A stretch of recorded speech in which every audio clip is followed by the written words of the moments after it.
Alright, so what we're going to do today is point slope. Now, the other equations that we've been writing them have been in y equals format. Can y'all move quietly, please? They have been this format. What we're going to do today is we're going to do a different type of format. It is called point slope format. And so here is how we write it, equations in point slope format. Please copy this. Make sure you copy it correctly. Make sure you copy it correctly because we're going to do this today on S.23. We're going to do it tomorrow, the day after that, and the day after that. So point slope. This is point slope. And I'm going to explain to you in just a minute. Put a big box around it. It's very important. Make sure you copy it correctly. Because I don't know how you're going to do it correctly if you copy the formula incorrectly. So y is just going to be y. We don't change y. Y is y. When you see y1, that's a number. No, it is not the y-intercept. It's not the banana, Raul. It's the y-intercept. It's not the y-intercept. It's just then I'll show you y is y. y1 is a number. I'll give you an example in just a minute. The m is slope. Now, when you do IXL S.23, it'll give you the slope until the last few problems. Now, when you see x1, that's a number. That's where the number goes. Okay? When you see y, that is y. When you see x, that's x in the problem.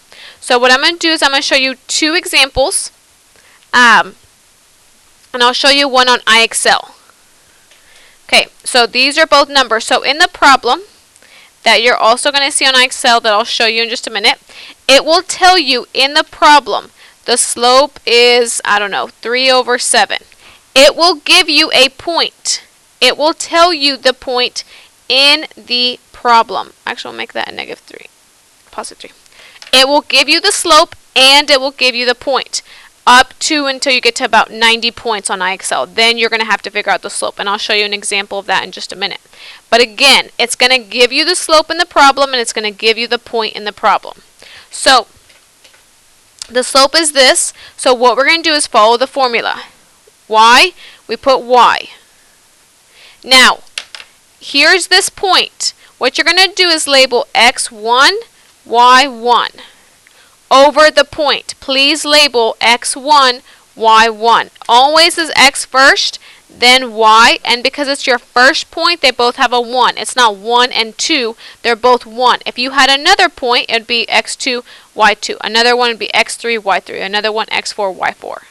Okay, this is the first one, so that's why they both get 1, because it's the first point. So then your formula says minus, so you put minus, y minus.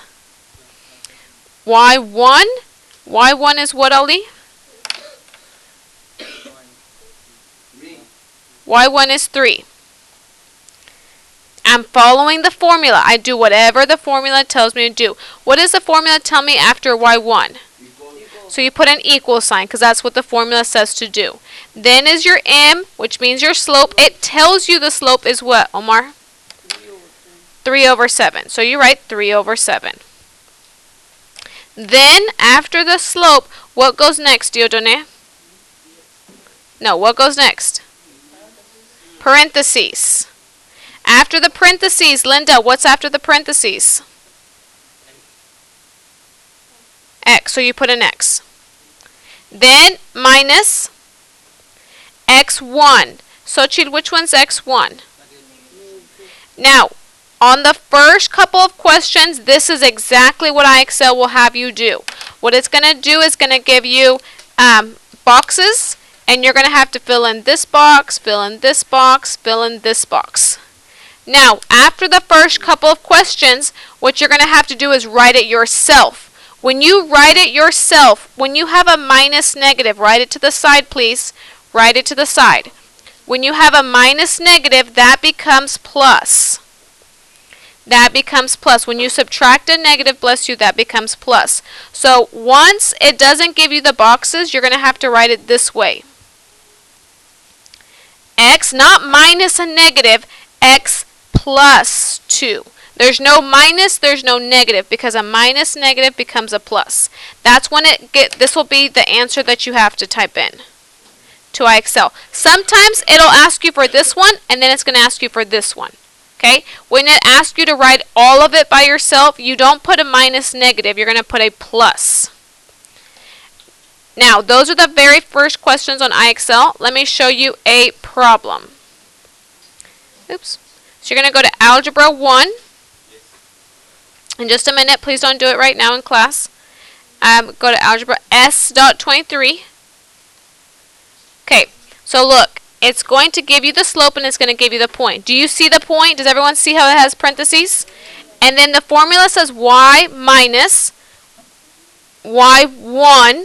Which one's y1 in this problem, Miriam? 6, because that's the y. So you put a 6. Then equals. After equals goes what, Alejandro? Your slope. And in this problem, what is the slope, David Lamb? Yeah, it says -9. Then goes parentheses, then goes x, then goes x1. That's x1. AB, which one's x1? 8. And that's what you're doing on IXL. Now, once that's it, it's just like this one. Then it's going to get to where it's blank. Now, they're all like that except for once you get up to 90. Once you get up to 90, you will have to get the slope. When you have to get the slope, Raul, by yourself, is you're going to have to use a formula. y2 minus y1, it's on page 23. You're going to have to use this formula. Once you get to this, you're going to have to label x1, y1, x2, y2. And then you're going to have to use the formula. So y2 is 10 minus y1, 1, x2, 6, x1, 8. And then you can use the calculator. It's going to actually be positive 9/2. And you can use a calculator, and the calculator's in the back of the room, and then your name is for the calculator you're supposed to get. Then this will only get to where you get up to 90 on IXL.